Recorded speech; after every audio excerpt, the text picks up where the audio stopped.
sa amin. Magtataas ang lahat ng bilihin at kaunti na lang ang maaabot ng halaga ng pera. Mga kapatid, ang kasunod nito yung mga salot.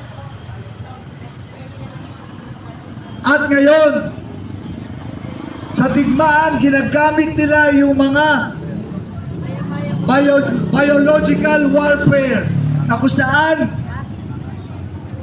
ang bansa laban sa bansa ay magkigera at gagamitin ang mga salot laban sa kanilang kalaban na bansa. At minsan, doon mismo sa isang bansa na walang kalaban ay uusbong ang salot sapagkat ito ay parusa ng Diyos sa tao. Ang Diyos ay mabait sa tao, subalit ang tao ay lumalaban sa Diyos. Ang tao ay inaalipusta ang Diyos, minamakila ang Diyos. Kamakailan sa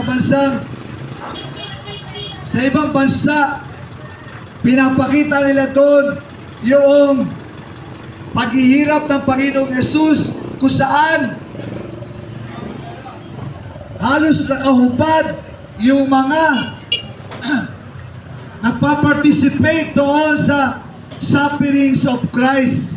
Mga kapatid, ang mga taong ito ay masasabi nating mga hangal sapagkat kinakalaban nila ang Diyos. Sinong tao ang lalaban sa Diyos at magtatagumpay? Isang malaking kahangalan ang lumaban ka sa Diyos. Para ka lang kutot tiniris ng Diyos. Mga kapatid, hamakin mo ng lahat, huwag lang ang Diyos na lumikha, sapagkat para mong itinapon ang sarili mo sa kumukulo ng lawa ng apoy. Kapag ginawa mo yon,